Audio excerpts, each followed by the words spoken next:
Good evening, everybody. Thank you for joining us for the first ever BINA at Home. Please welcome Dr. Gissin to present for the BINA community. Thank you, Naomi. I have a new definition for ILC. Israel learns combat.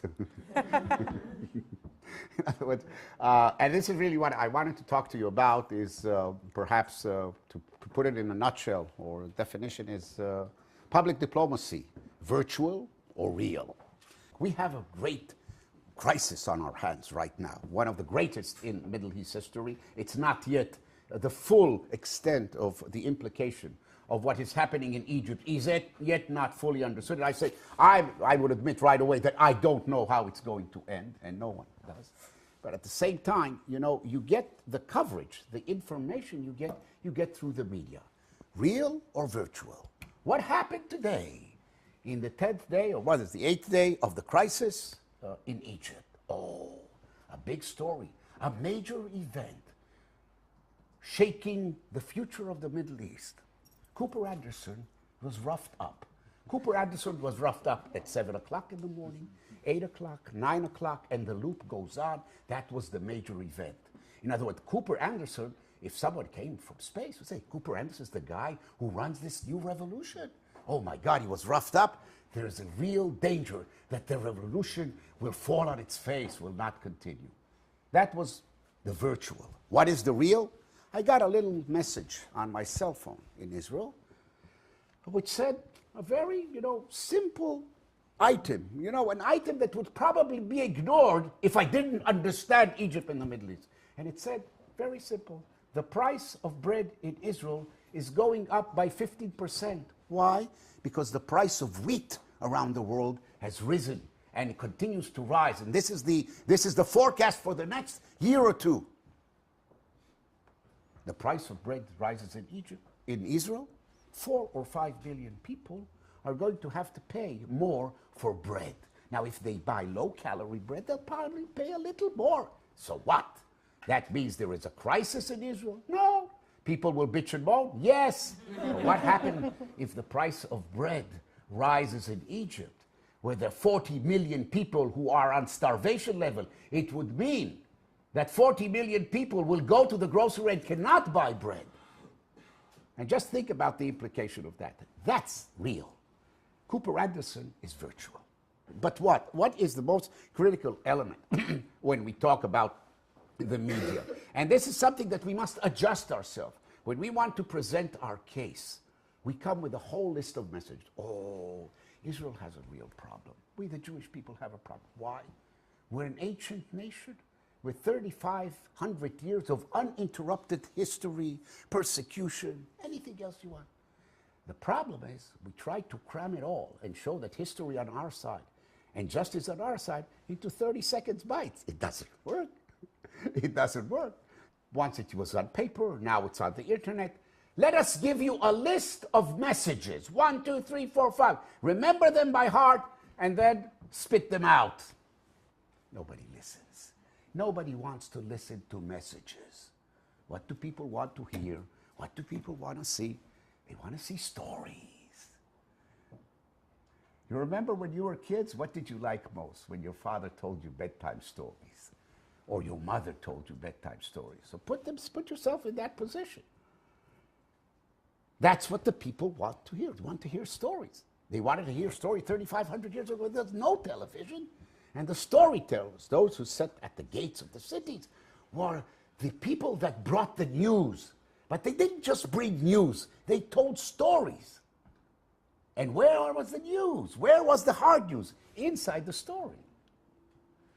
And so when you want to approach someone and have someone listen to you, if you tell them a message, says, no, I can read it on the internet. Why are you telling me this? Or I'm not interested in the list of messages. That I can get. I get it in the mail from the Israeli embassy, from the Israeli consulate. But if you have a story to tell me, an interesting story, I'll listen. Tell me a story. What does CNN do to get their rating up? They tell stories. What does Al Jazeera do to get the rating up? To tell stories. Now, watch what I'm saying. Okay, I told you I made a message, a broad message. Now I give you an example. I was in Baltimore the other night, 2 weeks ago, on the south of the Mason-Dixie line tour. All these talented people. I learned one thing in the South: you got to speak a little slower. So I did, because my English was too fast. It's okay for Brooklyn and Queens, but not good for the South. You speak a little slower. Well, anyway, I was there, 5 o'clock in the morning. I get a phone call from Doha. You know where Doha is? Doha is the capital of Qatar. Qatar is the capital of Al Jazeera. Al Jazeera is the capital of Qatar. I don't know which comes first, but that's more or less the relation. It's probably Al Jazeera is the capital of Qatar. Al Jazeera, the largest, most widespread television network in the world. 800 million, 500 million, average viewers between 8 o'clock at night and 11 o'clock. That's it. Calls me from Doha and says, Dr. Gissin, I want you tonight to talk about the papers that we just revealed. So I said, Gissin, what is this? You got envy of WikiLeaks? That's the first thing I said to him. I was talking shop before. I said, what do you mean, WikiLeaks? I said, well, you know, they were publishing those. Now you have a week-long broadcast of the unfolding story of the secret negotiation between Abu Mazen and Ulman, and you're going on the air. Now tell me the truth. You want me to comment on that issue, but you have many in Israel that can comment. Why do you want me? He said, well, you know, when you come on the air, it's good for our ratings. I mean, that's before we started talking anti-Semitism, delegitimizing Israel, banishing Israel. Look, Israel is intransigent. By the way, the real concessions were made on the Israeli side. But Al Jazeera, 1,000 nights, story nights, you know, they change it. Okay, it's okay. In the traditional Arabian performance, you change it. The Palestinians were ready to make the concession. Israel refused. And if this is not true, well, anyway, you know, the Palestinians should be embarrassed for willing to give up this holy waqf, the holy land and Jerusalem and divide Jerusalem and so forth. But anyway, I told them it's impossible because, you know, I'm in Baltimore and you have no studios here in this part of the world. I say in the North American continent, they're not allowed to broadcast because they boycott, you know. But that just shows you, you know, that what was important here is that they have a story. And I was to be part of the story because without me, the story doesn't have the kind of appeal. And here comes the producer. He called me all the way and he said, he said, if you had been in New York, we could have leased the Reuters studio because we have an agreement with Reuters, and we could have broadcast IFB to the Middle East. But yes, from Baltimore and from that area, we don't have anything. So we called it a rain check until I get back to Israel. There'll be other stories. There'll be other stories. The problem is with Israel, you know, and with our whole information policy is that we don't understand sometimes what is the nature of the narrative and what are the dimensions of the narrative. In the 50s and 60s, Israel had two major public diplomacy weapons, which were the best that were ever invented, and they weren't part of the Israeli government. One was a person, the other was a story. What were they? Abba Even, right, that's the person. Abba Even was the person. He spoke perfect English, eloquent speaker in the UN, you know, like even English-speaking delegates would pull Webster dictionaries from underneath and flip to find the words he used, you know. So perfect was his English, and great, and he knew how to be a spokesman and everything. He held the line for Israel, the right of Israel for self-defense when all the world was against us, and even the United States was sitting at the sidelines and not supporting Israel. Remember, 50s and 60s. Up to a point, there was a military operation once when he tried to tell Dayan, don't send Sharon to take the outpost on the Lake of Galilee. And Ben-Gurion asked him, he said, what do you mean don't? You know, they're interrupting the fishermen. There's no way. They're controlling our water. No, I have negotiations with the United States going on. Everything will going to fall apart if you do that operation. And Ben-Gurion said to him, listen, you know, the decision has already been made. You have to defend Israel. And Abba Even went in the UN, the best, most fiery, most eloquent speech. Even the Arab delegates didn't leave, explaining and explicating Israel's right of self-defense, Article 51, according to the UN Charter. And although they didn't clap hands, no one left the room. The best speech. Ben-Gurion heard the speech on BBC. He called Abba Eban and congratulated him. And then Abba Eban said to him, well, you know, I tried to do the best I can. Ben-Gurion told him, you know, after I talked with you, I had butterflies in my stomach. I wasn't sure we should go to that operation. But after I heard your speech, I was absolutely sure that we had to take the operation. And Abba Eban was against it. That's public diplomacy at its best. That's a person. The other was a movie. The narrative, Exodus. For 2 generations. You don't need to send speakers like me or other people to tell the story. Exodus told the story. The facts were not very accurate, and there was a lot of dramatization, and the hero was blonde with blue eyes. Paul Newman, he didn't look very much Israeli. You ask how Israelis look, I look like Israeli. Some people say don't look Jewish. That's what I encountered at Syracuse University. They said, you don't look Jewish. Okay, but Paul Newman, this blonde hero who pulls the remnants of the Holocaust out of the ashes, bring them on this makeshift ship in order to start a new life, a nation reborn. That was a narrative that held until the Six-Day War, when the narrative changed, and then this narrative of Exodus was taken as hostage by the Palestinian, and recently you have the Navi Marmara. The Navi Marmara is the Israeli narrative in reverse. I mean, it's amazing. Everything that we did, they copied. They didn't even have any original story from them. They simply took our narrative and they changed it. Oh, the facts is not important. I mean, the facts were wrong, okay? The facts are lies. But people mostly say, don't confuse me with the facts. Tell me a story. And therefore, when I teach people, you know, how to do it, engage in public diplomacy, first of all, in your own mind, make a separation between the virtual and the real. Have the facts. You've got to know the facts. You've got to know the fact, because after you are able to bring the audience to your circle, make them listen to you, then you can bombard them with facts or send one sniper fact, you know, one shot, and to shatter what they believed before. But first you have to get their attention, and the attention you get with the story. And the best way you get the attention is with your personal story. Because no one in the circle where you are there, this is martial arts strategy. Where is the strongest point? In the immediate circle around you. Where are you weak? Outside there. So you bring the audience to you, to yourself, to the inner circle. You get their attention, and then you give them the facts afterwards, after they listen to your story. So I always start with a personal story, because any interviewer cannot beat you when you tell a personal story. You are the most knowledgeable person on your life, on your grandfather, on your grandmother. You remember their quotes. No one can contest the quotes you bring from your grandfather and grandmother, or your children, or something that happened to you.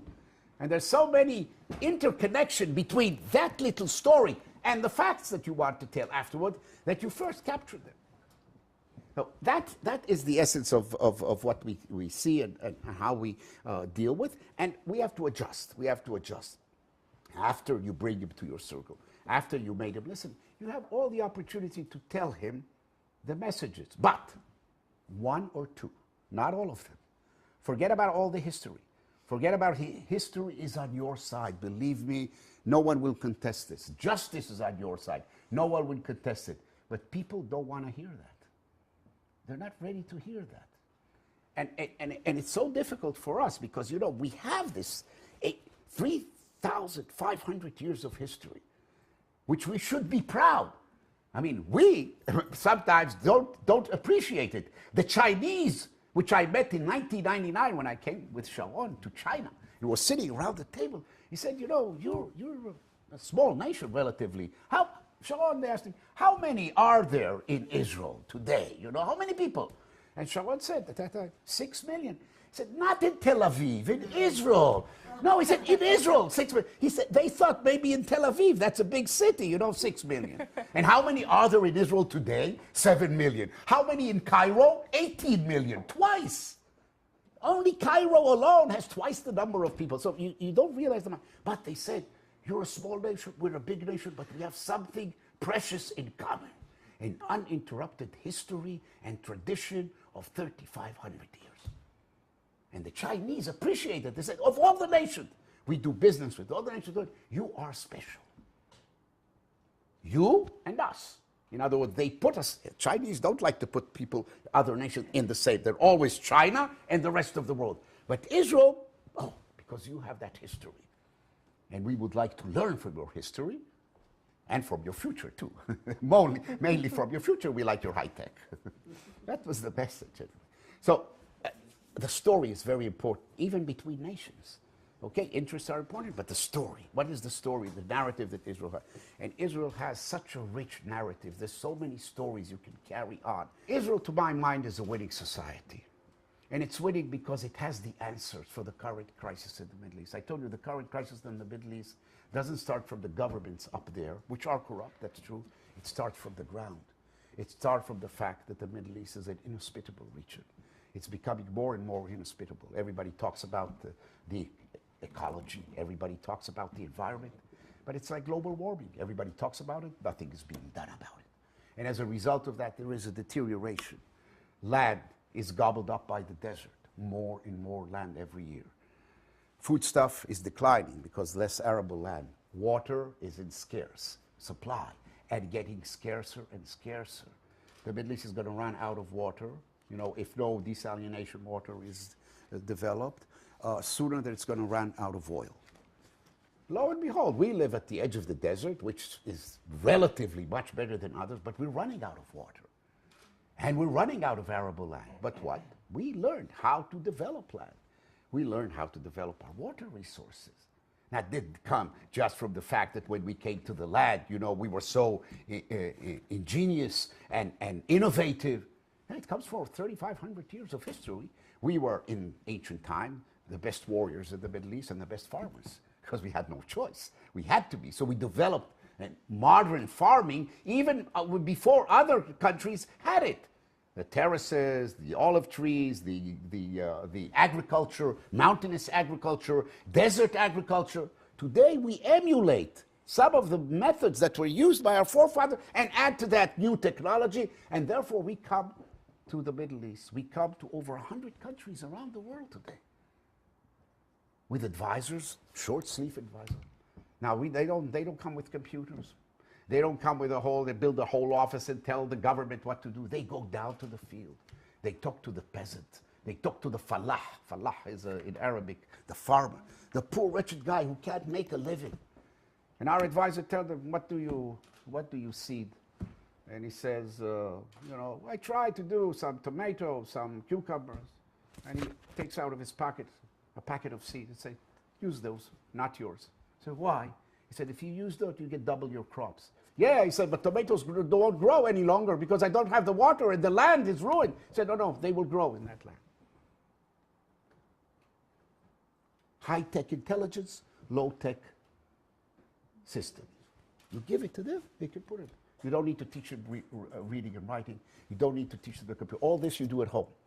The final product is something that can save his life and his family's life. There was one leader that understood that very well, and that's the leader that signed the peace treaty with Israel, and that was Sadat. Sadat understood it intrinsically, intuitively, because he was a falah. He was a farmer that came from a small, far, meager land where they constantly, every year, they thought, how are they going to supply enough food for the 10th and 11th kid that was born? And when the war ended, and Sadat did the war in order to put Egypt on a different course, in order to ensure that the Egyptian people will have food on their table. And he stopped the war. The first thing that he called is Israeli experts and advisors to come to Egypt. And he told Sharon, then the Minister of Agriculture in the Begin government, he told him, you know what? You bring me Sharon. I wasn't able to capture him on the other side of the canal, but I want Sharon to come. And then he told his wife, you see, this is Sharon. He's the Minister of Agriculture. These Israelis, they know two things. They know how to fight and they know how to grow food in the desert. Learn from them. And he puffed on his pipe. And 2 experimental farms were built and settlements were built, modeled after Israeli settlements on the western desert in order to disperse the population and provide farmers with the Israeli technology, the ability to grow crops in the desert. So Sadat had a vision, and he also implemented. He was cut in mid-course by the fundamental Islamic groups, by the radicals who did not want this solution for region. So the end result of what we see today, is exactly what we were saying all along, but I think the facts this way. It's what WikiLeaks was saying. The real problem of the Middle East is not Israel. If anything, Israel is the solution to the problems in the Middle East. When we do it quietly. When we do it in public diplomacy, it never will work. There is pride, prejudice, there is hate. You have to penetrate. You have to go below the radar screen. Most of our most effective air operation was when we went below the radar screen. The same thing when you do humanitarian operation. You have to go below the radar screen, below the issue of public, not statements, action. This is why leaders who don't have diplomatic relations with Israel appreciate and admire what Israel, like Castro, who told my father once. My father did business. He said, I don't like your politics, I don't like your ideology, but anytime I need a new project in Cuba, I'll take Israeli advisors and not any other company. You know how to get things done. And that today you can tell that story, or you can show that story, because you see that everything is falling apart, and this tanker, 150,000 tanker, the Egypt tanker, filled with toxic material, is about to break up. And when it breaks up, it's going to spill all over the Middle East, affect not only the Middle East, affect the United States and its policies in the Middle East as well. And Israel, even though there are those rough tsunami waves, can survive. Why? First of all, it's small. It's like a surfboard. It's not a ship even. It's not even a boat. It's a surfboard. And we learn how to surf on these tsunami waves. And we have a story, and we have a destination, and we know where we're heading. And so we're up there. And now we tell the rest of the Arab world, you know, that for their purpose, we're not a surfboard, we're a spaceship. We can take you to the 21st century. Here, the door, the hatchet is open. We can give you everything you want. And then together we can boldly go where no man has gone before, to use the vernacular. But if you don't want to come with us, we'll go alone. We know we can survive in the 21st century. Can you? And it's not just government. It's the ability to feed your people. We can help you feed your people. That's the message. The narrative is more important than the message. Once you get the narrative, people have a picture of Israel in their mind, you know. Last but not least, Israel is small. Small is beautiful. And this is one of the things that can help Israel survive and help the world survive. Apart from food, you need Medicare. People have so much disease in the Middle East. And you can't bring CT, and you can't bring X-ray machines down to the desert or to the poor village. But a doctor with a small suitcase and this pill, this is a CAM pill. By the way, this is big nanotechnology, not small, big nanotechnology. He comes to that there. He's a volunteer doctor, and he has to check the patient before he decides what treatment. So he tells them, swallow the pill. They swallow the pill. He opens his little laptop computer, and he can see the picture. And he sees their intestine, he sees what's the problem, he marks it, says, oh, the next one. And the guys ask him, what's happened with the pill? Don't worry, it will go out with your urine. Next guy, take a pill. Now this is big. We have now smaller. It's called a pill cap. So to all those who want to divest themselves of Israel, and throw those pills away. Half of your medicine cabinet too. So that's the story of Israel. And that's the narrative you can sell. And that's the narrative that will make people listen to you, because it's out of the matrix. So when, in the final question, go back to the issue that I asked before, virtual or real? This is the real Israel. Sometimes what you see on television is the virtual. Going back to this narrative of cooperation with Israel's Arab neighbors, with Egyptian farmers, that narrative isn't being told in the global media. And you said that, you know, this type of public diplomacy should be done underground. It shouldn't be in the eye of the public. But how is that narrative going to come across if we can't express it? Well, you know, we got a 2,000-year bestseller book, right? Most of the knowledge in that book, you know, and some of the sayings are so propitious, are so prophetic, you know. The job of the righteous is done by others. So you don't always have to tell the story. You don't have to come out and tell the story. Let others tell the story. I'll give you another example. Remember Karnit Goldwasser in the United Nations? When, you know, we were trying to get the bodies, we didn't know their bodies, and get them out and convince, and we said, you know, And she addressed, she was there in the audience when Ahmadinejad made his speech. And all the Israelis said, the Israeli spokesman and the Israeli foreign minister, Tzipi Livni, was outside. They had a big conference. Nobody paid attention. The media was not there. All the Israelis and their Jewish supporters, the media was not there. The media was listening to Ahmadinejad. Someone had the bright idea to inject her into the press conference, an Israeli reporter. And then when it came to the Q&A, she stood up and she said, my name is Karnit Goldwasser, you know, and some of your people are holding my husband. Can you tell me where my husband is? Now, he wouldn't answer it, but for that minute, for that 30 seconds, the cameras were on, and she got the message better than anyone. Mm-hmm. That's what I'm saying. Yeah. Sometimes you have to choose others to give the message. Don't think that you can save the nation by going ahead. And that was a brilliant, brilliant public diplomacy move. I completely agree. And so kind of my question is why don't we see regular Israeli citizens of all different backgrounds, the diversity, the different lifestyles, the different socioeconomic status, the different jobs in the media ever? Is it because it's not an interesting story? No. Now you bring me to tread on thin ice, because I have to get into the political kitchen, roll my sleeves, and talk about things which are not so nice, which happen, because politics is part of our life. In some respects, the national public diplomacy of Israel was hijacked by politicians. Now, each politician has a story to tell, but it's his story. It's not the national story. When I tell you a story, it's a story. It's my personal story, but it relates to the national. For obvious reason, and I'm not criticizing it. This is legitimate, because that's the game of politics. He has a story to tell, which is directed to show how right I am, and please vote for me, you know, which is not exactly what you want to do. So there is a place and time on everything for everything under heaven. That says the Ecclesiastes, and you know that. So that's good for Israel. It's not good for abroad. But when you get a lot of Israeli speakers who come and speak their politics or their agenda, that's legitimate. That's nice, but it's not very effective in getting the overall story. On the contrary, sometimes it's confusing. Well, here comes someone from the left, gives his personal story, and someone from the right, and everybody gets confused. Well, what is the story of Israel? Is it on the right? Is it on the left? I usually get out of these binds when they tell me, you know what, you sound like a right-winger. I said, no, I'm not a right-winger. I'm not a left-winger. I'm simply right. You know, because I try not to talk politics. I try to talk about things that can relate without politics, you know, to the basic needs of people, to the basic curiosity of people, to their emotions. But when politicians come and give you, they can be very eloquent, but you know, immediately the credibility about the story and say, well, you know, he's a politician. He's from Kadima, so he has the story of Kadima. He's from labor, so he's trying to save labor. Labor is lost. You can't save it any longer.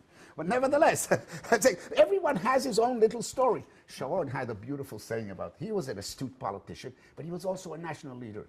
And when things got out of control, which they usually get, you know, when egos are involved and they're fighting, you would bang on the table and say, each one should plow his own field.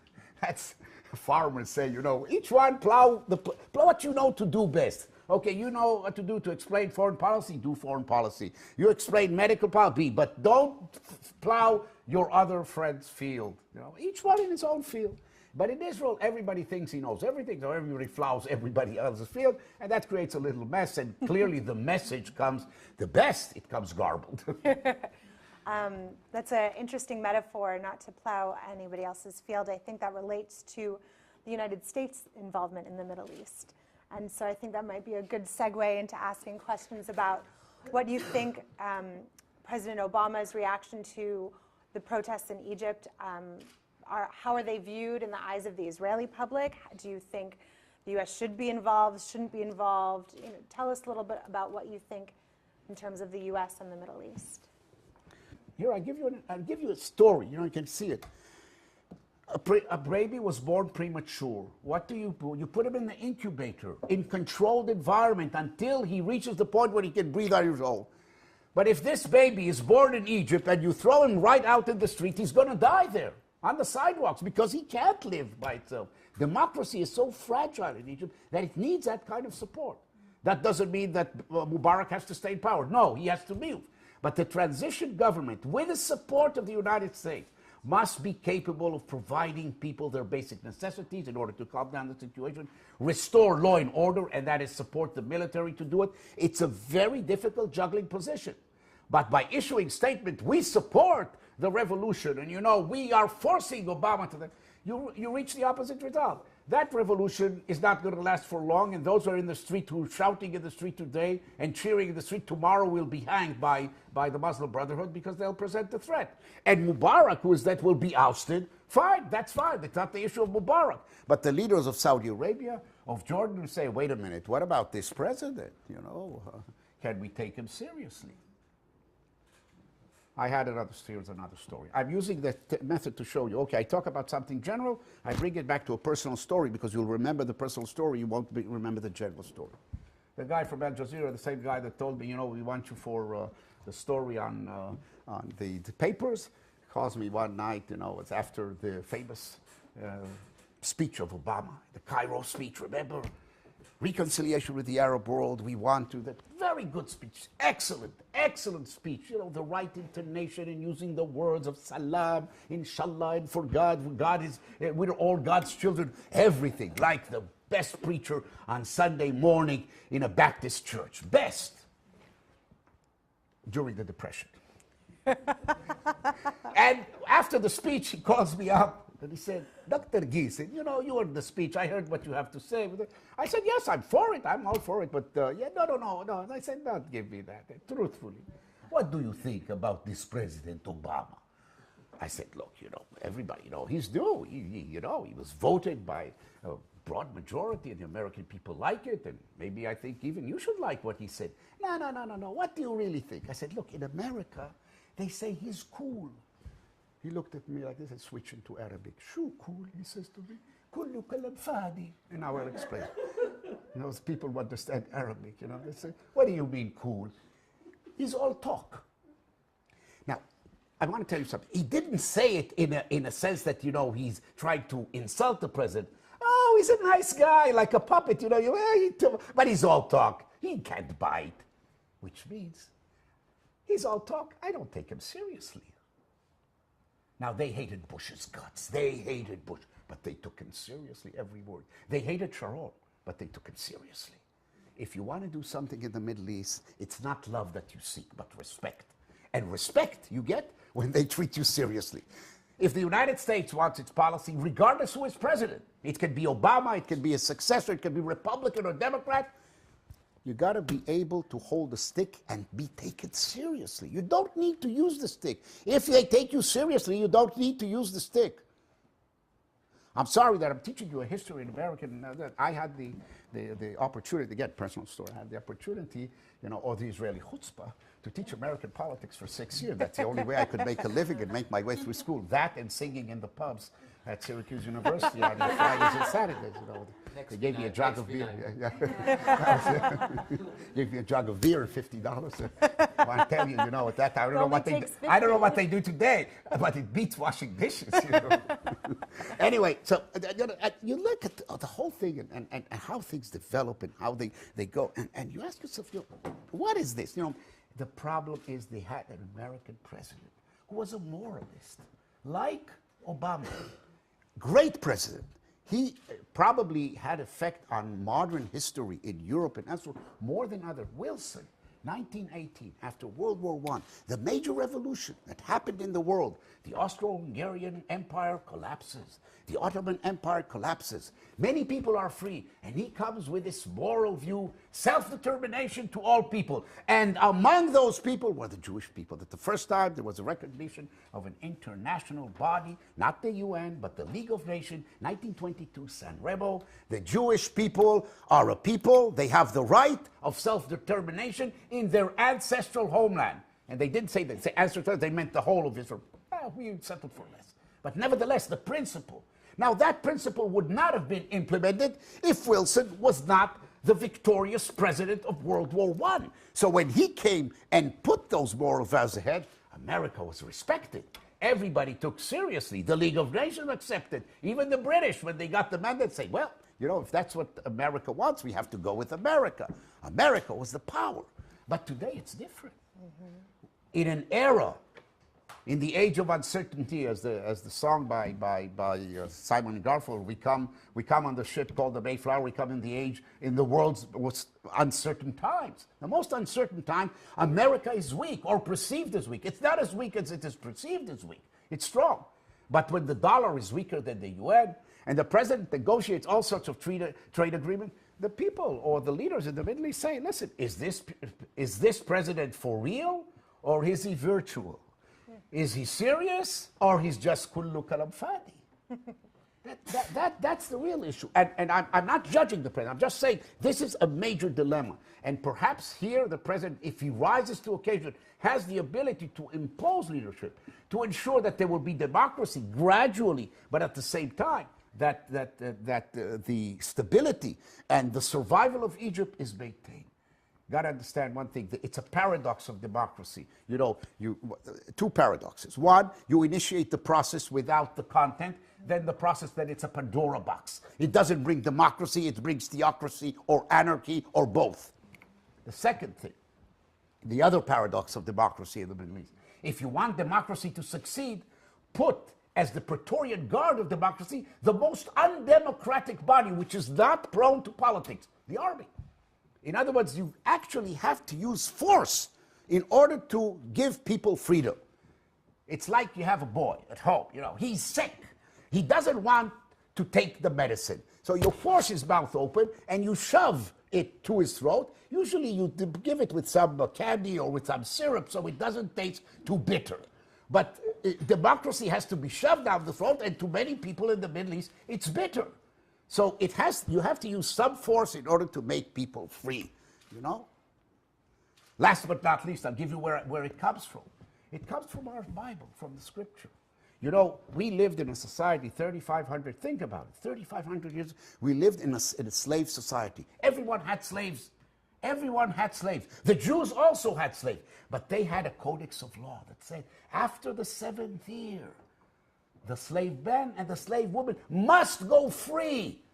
Must go free, because this is the destiny. All human beings, all are created equal. This doesn't come from Obama. This doesn't come from the New Testament. It comes from the Old Testament.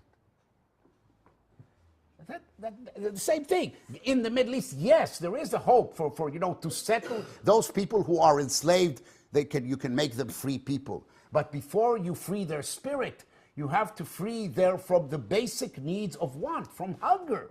They're not free from hunger, and therefore they act differently. They act like crazy. They go and loot. They will turn everything because they can't put bread on their table. And then the students who are supporting the riots or that, they have unfulfilled expectation. They don't want to be a garçon in the Hyatt Hotel when they finish their BA in political science, in economics, or in computer science. They want to work in their jobs. And who is going to give them the jobs? They go to the government, but the government is incapable of doing it because the money is either spent on other things, there is corruption, or there isn't enough to go around. And so that's the basic issue. Democracy is not the assurance that people, if you give them democracy and you don't prepare it, you don't plan it gradually and do it in a way that they can digest it, it's going to blow up in your face. And then there will be no democracy in Egypt, there'll be no stability in the region, and the United States will be facing a front of pro-Iranian regimes, not all of them with the Iranian direct involvement, but definitely those who don't want the United States there. And as a result of that, you know, not only Iran can develop nuclear weapons, others will develop nuclear weapons. So instead of going to the 21st century, they'll all be going back to the Stone Ages. That's the real threat with the current situation. It can be saved. It depends on the decisions and the action, wise action, that the U.S. government will take.